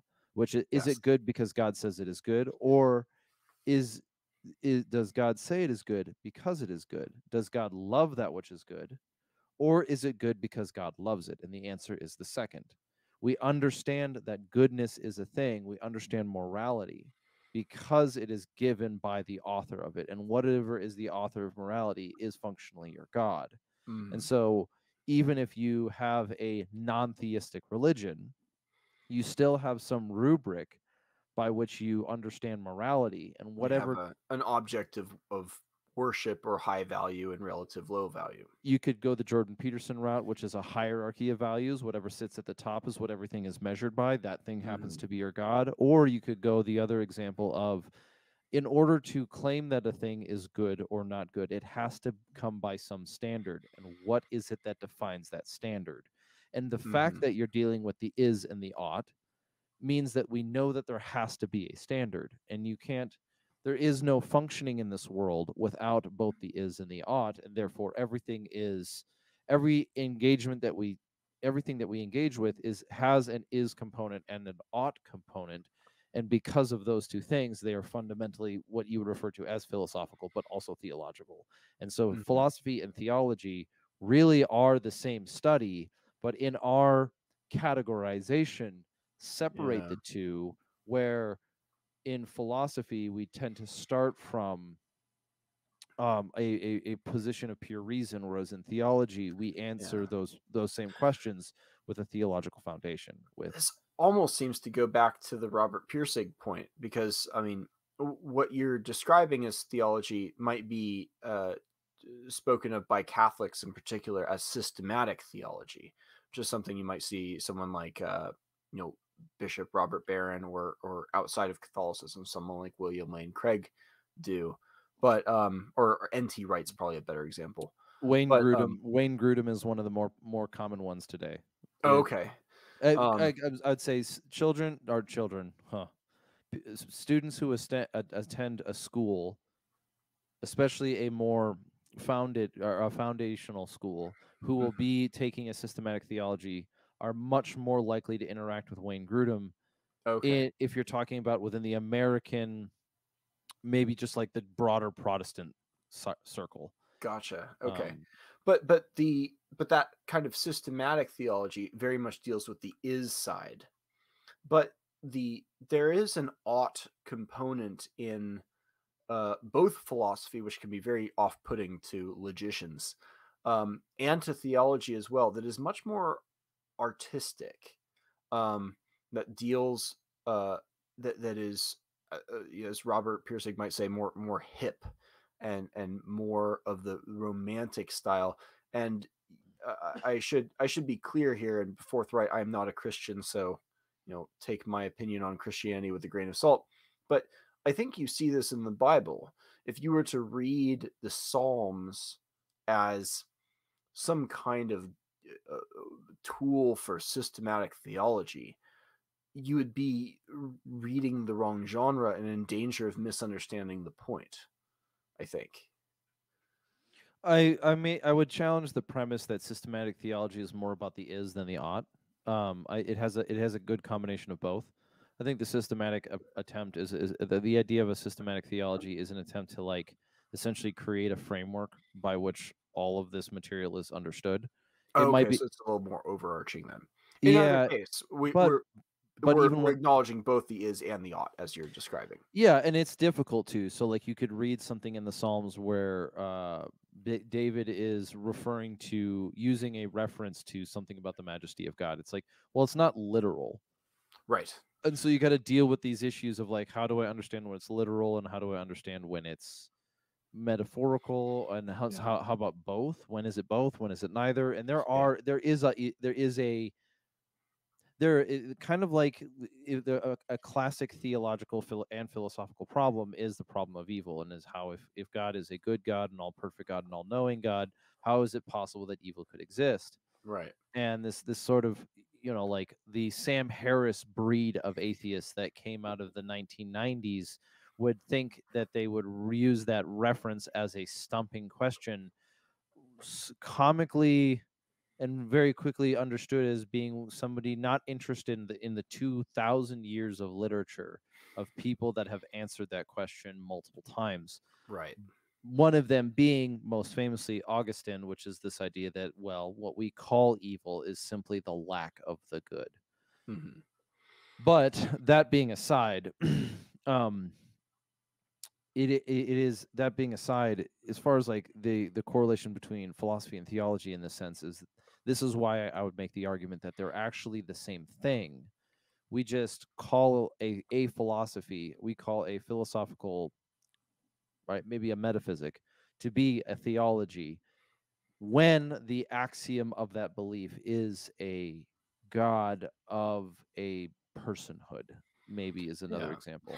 I sense us moving towards a potentially really fun point of theological debate and disagreement. So before we potentially risk getting there, I want to plant my flag and say, we're in the context of a civic debate and potentially conflict. Hopefully not, but we'll see. Um, you know, you and I, and even an atheist like James Lindsay, are in the common shared theological belief that we are not God, and there is, for all the disagreements we might have, there is a force at work here, a very growing, influential force that believes it is God. It is God in the process of becoming and coming to know itself as God, um, with some pretty incredible and terrifying works in progress. So, but in order to, Consequences, absolutely, yeah. exactly, but in order to, I'm glad you're taking gun culture in this direction, because I think in order to fight that, you know, because a lot of the guys into gun culture are into combat, but not all combat involves guns. And as Aristotle said, it's silly for a man to be ashamed of himself for being unable to use his limbs to defend himself, but not thinking the same way about words, when words are more, um, defining of the human animal apart from other animals. So these kinds of theological debates can sound very mundane, but they are very relevant. So. I think that in my opinion on the matter, which is only really mine, it's only worth that, but I think that the value placed in what we think about things and how we have conversations of this sort is growing exponentially faster than the value of a SIG rattler or whatever. It's, you know what I mean? Like Some there, new MCX clone, yeah. it doesn't, I mean, even so, like the point that we're seeing in so much of gun culture is that we are not at a lack for stuff. We are a lack for meaningful participation in society, for having tribe and community conversation of this sort. And as like a teaser for where one of the reasons why I wanted to have you on, and I'm sure we'll get to this before we're completely done, which is, I think we've seen we see this thing in gun culture, and gun culture seems to be much more contemporary gun culture, whatever we're at now. The new paradigm is very aware that we're not in a children's game anymore. The world Hmm. is getting uglier faster, and we don't really know when, and we don't know where, and it's not some sort of apocalypse story, but Yeah. it's this, we're kind of born into this world where we've been kind of born into this world where we are clearly in a conflict for Yeah. whatever means, right? I'd like to And say uglier could be translated as more historically normal. yes, right, so like, in other words, the sort of the maybe the golden age of like sort of you do whatever you want to do and I'll do whatever I want to do kind of is gone. And part of that is being approached by an authoritarian thing. And I'll make even a quick theological statement. Like, the reason why communism is so evil is it views and places government in the seat of godhood. You cannot do anything, the government cannot do anything wrong. Everything is governed by the state. That is literally true. Hmm. I would have thought that was metaphorical. It's like, oh, it's like they put government in the place of God. No, no, they literally believe government is the Holy Spirit is the means by which man reshapes man in a new image. Yep. And so, and it's, I mean, it's quite literally in the writing of Marx, in whatever, we're going down a different road. Rather, Mhm. it's also very selfish because it's easier to, if government is God, it's easier to become part of the government than it is to become part of the triune creator of the universe who has control over space and time, but still allows some form of agency amongst his creation. So like whatever. Right. But so gun culture, especially where we're at right now, is that like and what I'm seeing that I'm struggling with in my own even conversation, and I think that's what I'm struggling with or working through. What I mean struggling with, I'm trying to work through this idea is that like we're very capable of seeing what is wrong. We're very good at seeing things like, well, no, it's wrong for a person's rights to be trampled on. It's wrong to see people as ontologically separate beings because they work in the government or they don't work in the government or something like that. It's wrong to set categories on the basis of race or sex or certain things like these. We have these things, but what we're not really grounded in is like is sort of understanding like violence is a thing and how well maybe we do, but like it's this idea of just because I can see, and we'll go back to that, we'll use the metaphor of um, the metaphorical civil war problem is that just because we are able to say that whatever it is that's doing the thing is wrong and doing it incorrectly, we're not we're working through and we're in the process of thinking through things that the French Revolution did wrong. And the French Right. Revolution cut out the system, the governance structure, and replaced it with nothing, and then killed thousands of people in a fervor that never went anywhere, and then returned back to basically monarchy with Napoleon. Maybe it Right. was a reformed monarchy, but Yeah. the issue being is just because I can tell you that a thing is evil does not mean that I'm capable of identifying something as good. And we're trying to figure Yeah. out what good looks like on the citizen level so that we can reformat sort of from the ground up in one way. Or so, Right. And there's this problem where I mean Jordan Peterson, I'm not a huge fan, but I like some of the things he says. And in the psychology of perception, he's been talking about how when we see something, we'll see the threat before we even identify the thing. So if we're hiking in the woods and we see a mountain lion, we'll see category something bad before that category comes into focus as, and that bad thing is a mountain lion specifically rather than a bear or a dog or a tree stump. um and I think we are at the stage of recognizing that this thing is bad, that this we're seeing some truly malevolent force at work, um which in turn sees us as malevolent because we're oppressive patriarchal inheritors of an oppressive status quo, et cetera, et cetera.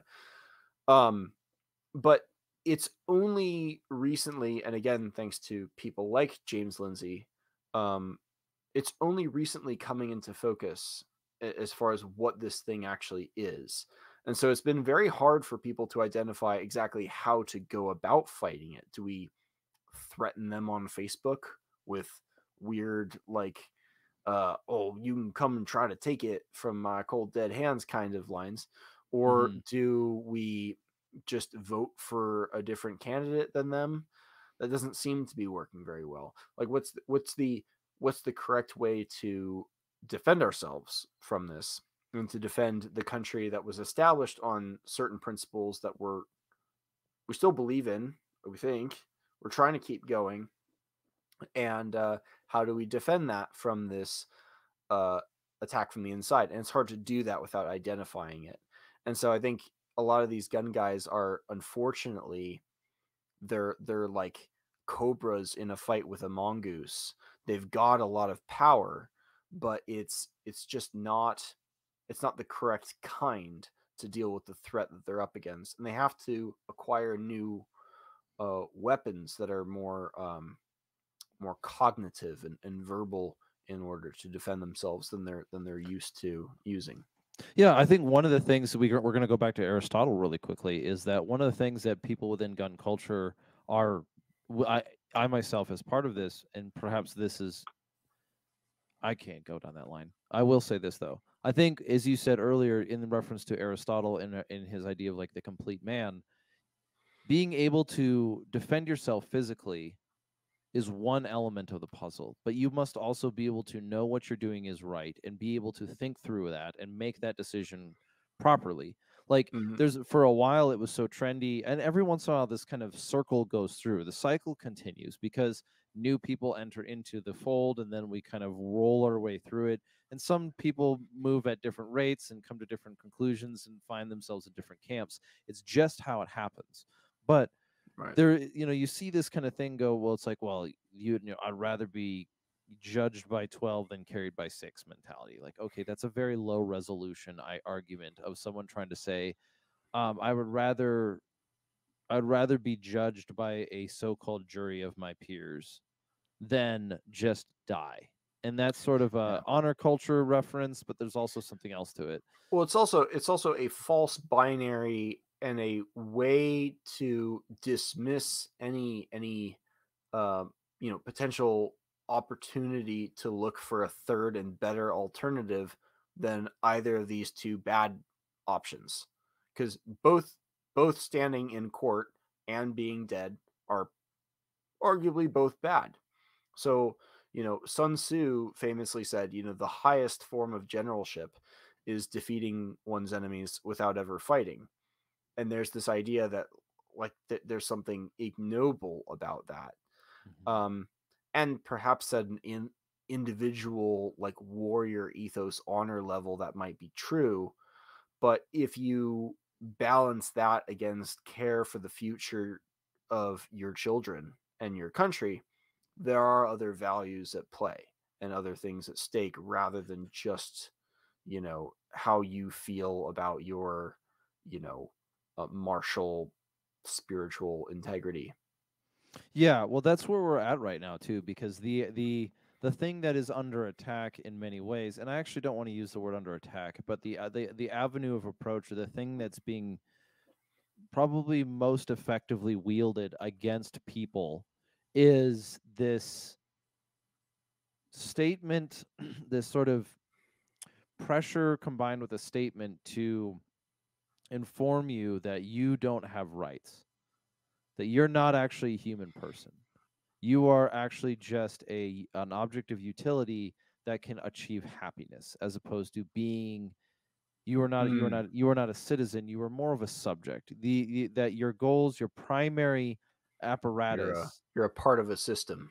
you're a part of the system. You're one of us. Mhm. But the argument being is that, like, your primary method of evaluation should be your utility for achieving happiness. Yes. And in many ways, that's very antithetical to, I think that's just antithetical to what we actually believe as people. But we're Yeah. re-engaging in that, right? Like, I don't mean it. I have a very big bone to pick with this idea of using martial language to sort of add rah whatever to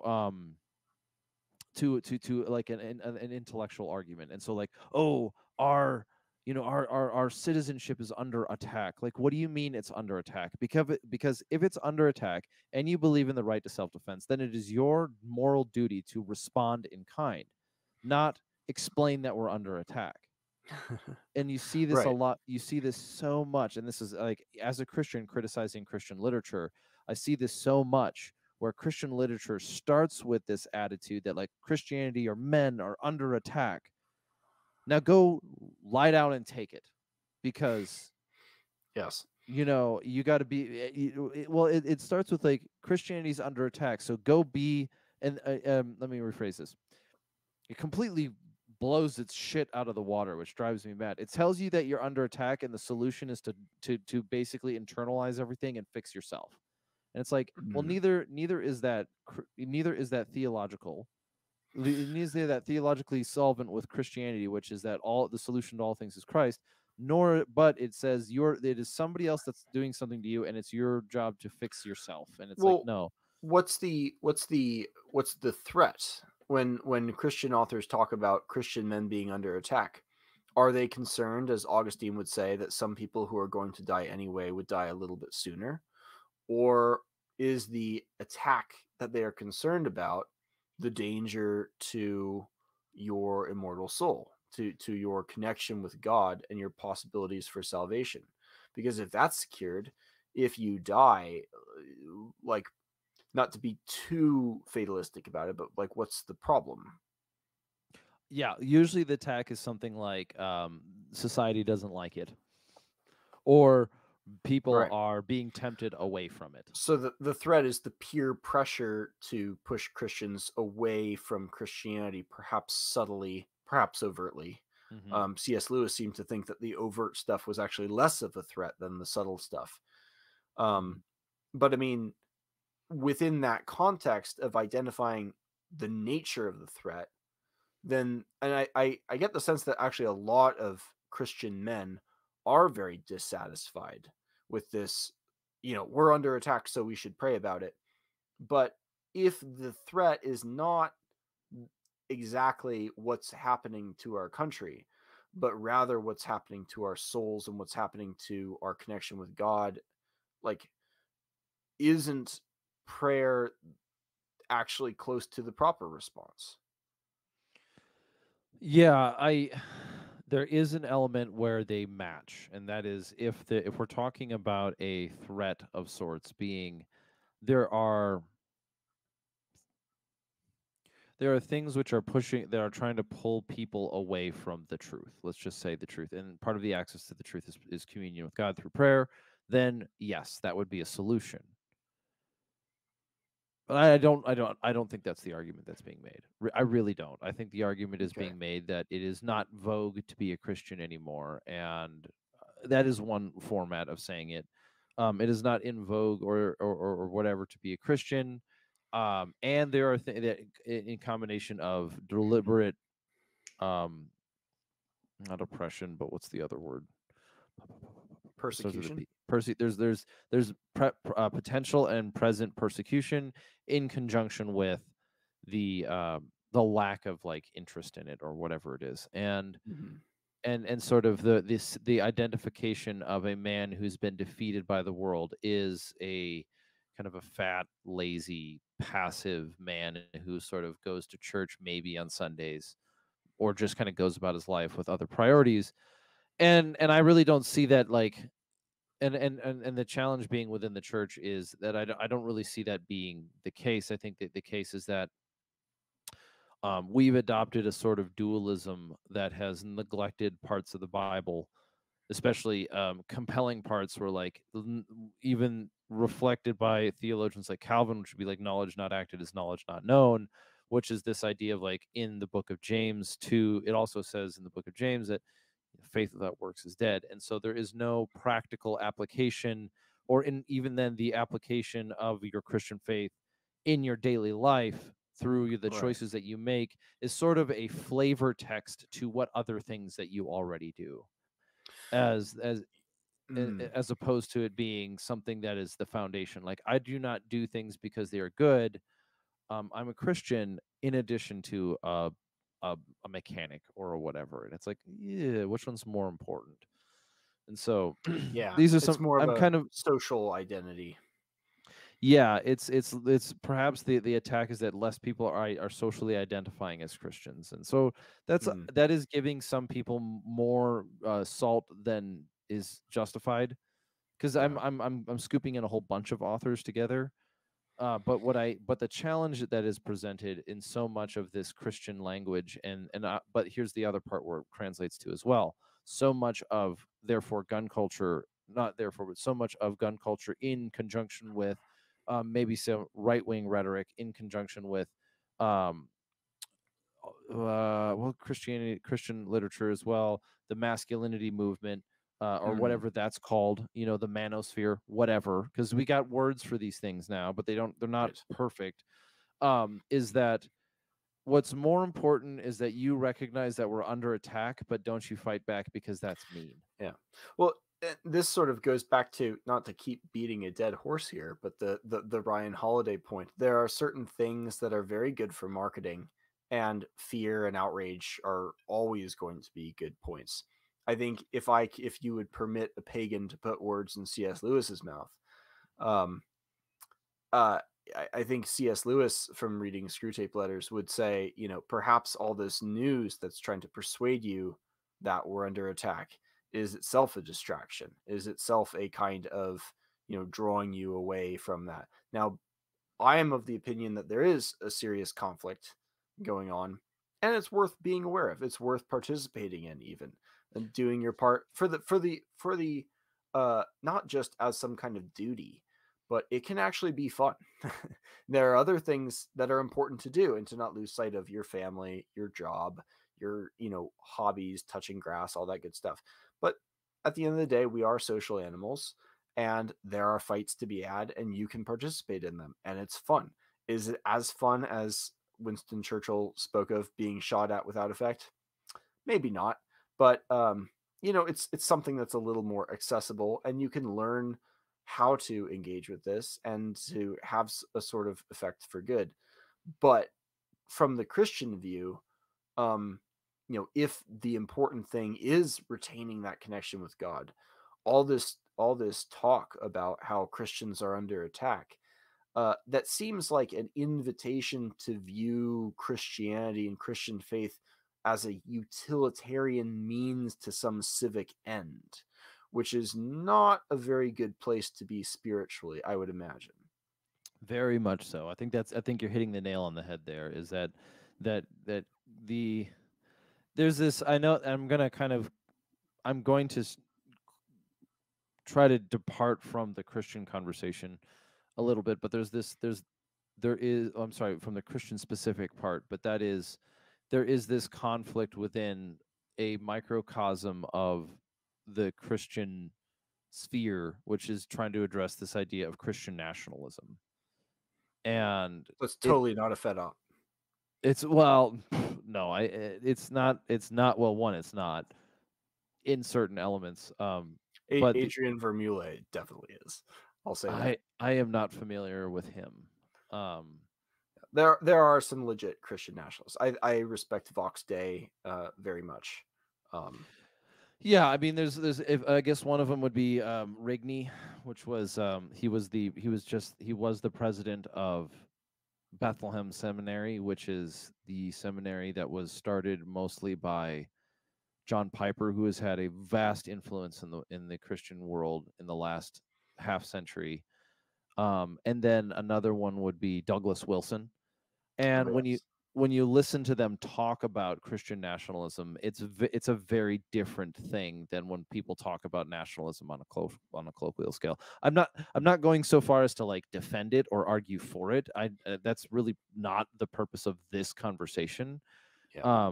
But it is interesting to see that you have um, how I see that being exemplified, or I see that playing out within this element of the Christian world is um, what is the proper relationship between the citizen, the Christian, and the state? Like, Which is the city of should God question. very much so, and is should I participate at all? And there's always I think it becomes muddy, but it's a question I think we're starting to see even more so on the citizen level, is that as we're encouraged to participate in the religion that is being promoted and described by being promoted and at the same time being described by James Lindsay, Mm-hmm. um, of course it's going to be attractive, because if you subtract the religious from the person, you're going to get a void, and then you get to fill that with whatever you want. Right. And and that is this very suicidal human centric, and this is what you see examples of. This is like, why do why do so many, if not all of them, the like historical lasting religions have apocalypse stories, and they have these kind of elements mixed into it, including the climate change people with their apocalypse, or the the sin of white supremacy or whatever. But I want to make sure that I want to kind of zero in a little bit more as we want to kind of wrap things up. Um, and that would be, where should we? There's a couple places we can close, but I now have all my notes spilled out before me. Um, but I think the best one would be, we're trying to figure out, and there's an argument to be said in the engagement in philosophy that looks for answering certain questions, like how should one live, and these in a, let's just say, in a world that we exist in, where we must figure out how to effectively defend ourselves physically, but then also construct our ideas intellectually. Yes. How, and I think that is like intellectual integrity is probably more important right now than most any other thing. Like if I can figure out how to sort out people according to their intellectual integrity, not only does it make any sort of navigation through the world better.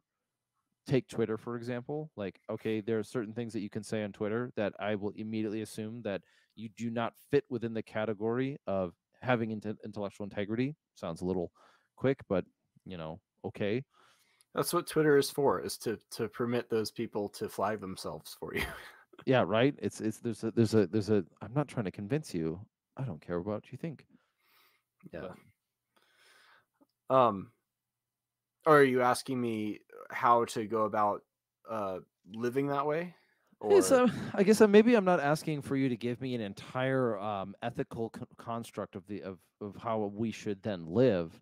What I yeah. wanted to say is that we've been talking for this a while about about material, including honor. We've been talking about a lot of stoicism, honor, courage. We've been talking about this need for like perhaps a little bit more of a return or a re-establishment, a renaissance of sorts Mhm. amongst maybe even or if not the small category of philosopher gun people to like the gun people to like men to like the culture. Yeah. But I would I would say I mean, part of studying philosophy inevitably comes down to, coming to terms with the limitations of philosophy. And it's not, philosophy can take you places. It can be a tremendous amount of fun, and it can be a very valuable skill, even a weapon, if you want to philosophize with a hammer, as a certain German did back in the day. But at the end of the day, philosophy is not sufficient to tell you how to live or what you should do. And I think the better tool than philosophy, and I will bring it back to Christianity here in a second as well, is actually not philosophy but art and artistic ideals. And I think the strongest form of Christianity, um, if I can steel man it here and put on my Christian hat for a second, is not philosophical or even theological Christianity, but a more artistic kind of Christianity, one that, as Bishop Robert Barron says, leads with beauty. The best answer, the best theodicy to the problem of evil, in my opinion, is story arc Christianity, where no, the existence of evil makes for a better story in God's novel and his relationship with us. And full as there's an excellent and tremendously underrated philosopher named Joseph de Maistre, a French critic of the French Revolution and of Rousseau. And he very famously said the problem with designing constitutions and nations and any other kind of system based on human reason is that if you can reason yourself into something, someone else can come along and reason their way right back out of it. Um, and it's a fun game to play, philosophy is, but an artistic vision that is compelling to you of the good that precedes philosophy, that exists prior to philosophy, is something that's a lot more sturdy and can be a better anchor in hard times like these, I think. And if you have that kind of vision in your head of what the good life looks like, not an idea, but an actual an appearance, almost like a painting or a mural of what you want to be, what you want your life to look like, that is going to be a lot steadier in the rough times than something composed of words. I don't know how I'm gonna need to sit and think about that one, because on the one hand it goes, yes, I get it. But I would almost still try to call that philosophy itself. Is that like I have a worldview and I have an aim. I have something to aim at. But then again, to perhaps a philosopher, all you see is nails. So, you know, I'm not at the Yukio Mishima stage of writing philosophical poetry with a line of blood just yet, and hopefully not in the near future either. yeah, me neither. I'm still here. Yeah. But I do think, but I think that even conversations like this are productive, not productive. That's just like I'm going to justify my thing by saying it is good. Like it's a circular argument. A self-licking ice cream cone. It is good because I say so. But Or you can just relax and bathe in the enjoyment of the experience, which I'm sure some people might find boring, but hopefully the philosophically inclined will sit in, like with good chess game. Does it bring any transferable values outside of the chessboard? No, not really, but it's still worth doing in its own sake, for but its I own. but I watched a show once where you could identify the really smart main characters by their ability to play chess. It was basically like Dragon Well, Ball Z, except for instead of it was like yeah. it's not his power level, it's his chess level. Yeah, well, I mean, that is one of the upsides of both playing chess and learning philosophy. It will make you look very smart to other people, Ah, yes, yes. which This is is which I is don't. very very fun. I'm not intelligent. I just have a degree in snobbery. Exactly. I will say some of the smartest people I've ever met were also borderline illiterate. A lot of them are in construction, incredibly spatially gifted, mechanically gifted, have never almost never read a book in their life. Um, do they look smart? No. Are they smart? Insanely. Um, but but I mean, they have their things that they enjoy. We have our things our enjoy, and that's sort of the substance of life right there. And at a certain level, I don't think it needs any further justification. That need for justification might be a problem of consciousness without agency. If we had agency, we'd just be doing the thing we like. Um, which is why I enjoy it. Which is why I enjoy conversations like this. It Yeah. is a thing I enjoy doing. Yeah, and it's funny that you say that. It's like consciousness without agency is and as we've been talking about, had this percolating argument in the back of my head, and like when it comes to this idea that we live in, um, we sort of get to live on the vestiges of these ideas of rights, and Mm, rights also come with obligations, which isn't easy. Like this is probably not new for anyone, but rights also the idea of rights also sort of orders the world in a certain way, where it recognizes that you as a human and I as a human, not only do we have rights, but we have agency within our own world. This is the life, mm. liberty, pursuit of property, life, liberty, pursuit of happiness. It And presumes agency, yeah. we presume agency unless otherwise determined. Mm, And one of the reasons why I think that it's to the level of a moral axiom. mm, And one of the things that does make this issue one of the virtues, not even yeah, one of the virtues baked into this idea of what we call like the Second Amendment, or what we call individual, like human right, is that you have agency. And if Oh, and I'm therefore sorry. Hang on one moment.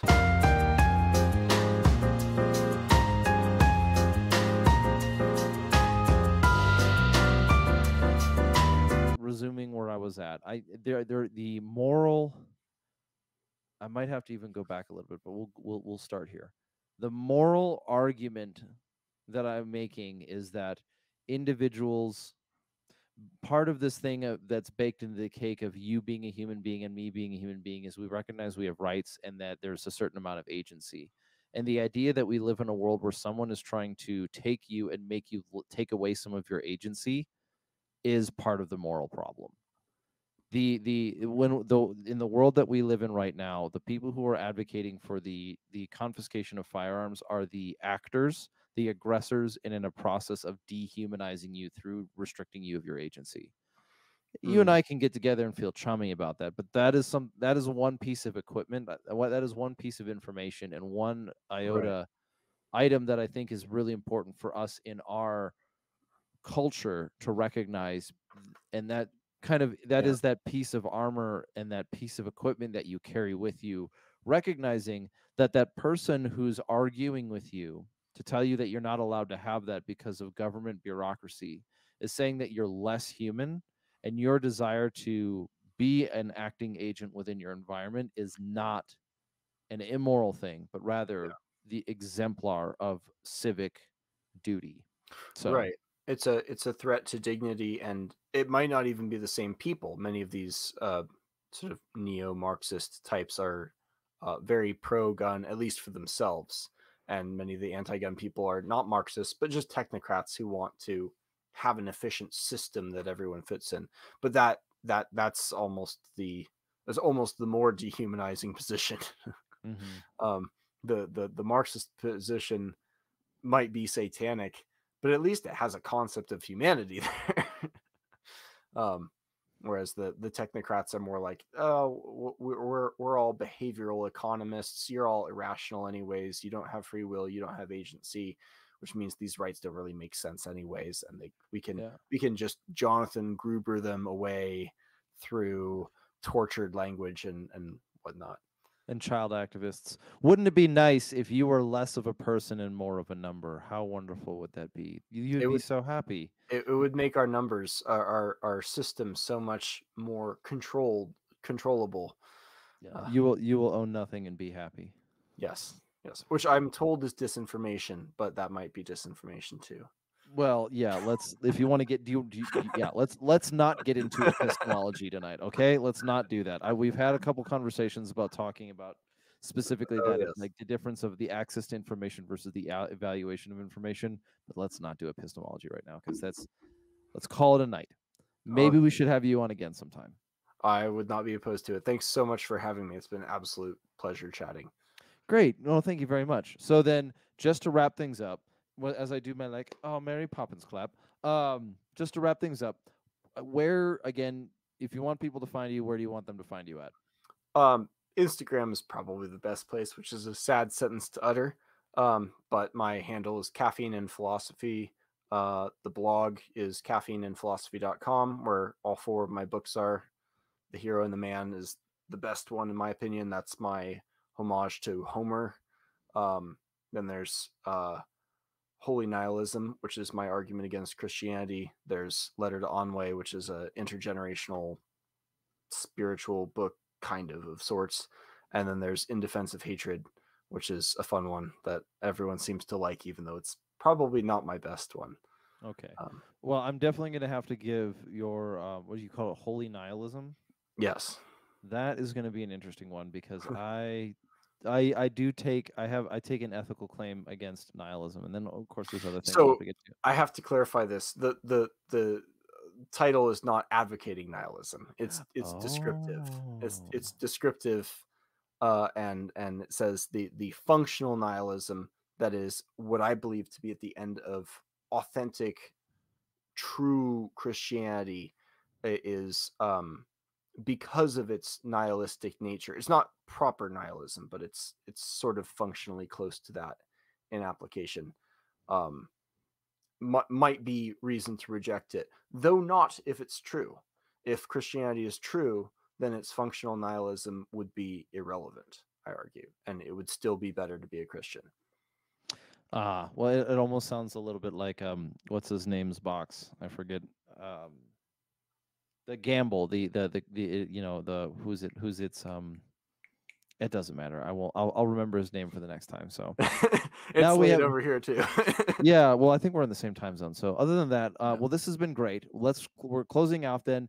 This is the Redacted Culture Cast, and this is an example of focusing more on the philosophical side of the expanse of gun culture. Now, I know we talk about gun culture, we talk about philosophy, we talk about culture, we talk about ethics, and all these do things. I think that we're looking at in our world today is that I do agree with and I appreciate the Aristotelian argument of being the complete man. I know many people like to quote what's his name, the was it the guy who says if you know if you a country that separates its thinkers from its fighters will have its thinking done by cowards and its fighting done by fools. I understand that. So in some ways we just kind of have to do it. Let's let's carry on. So That being the case, if you're still listening, you know where to find our stuff. You can find us at redactedllc.com. That's where our merch is going to be available at this time. By the time this one goes up, I think that we will be finishing the last day of the Into Beasts series. If you buy a shirt, there is a cipher in the shirt and a reward for those who figure it out. So there is that. We've also got patches and stickers just to keep the show rolling.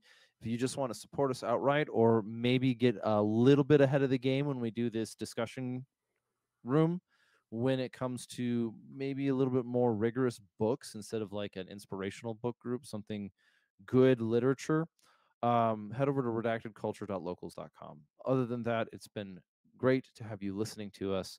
Thank you so much. If you leave comments or whatever the social algorithm demands of you today.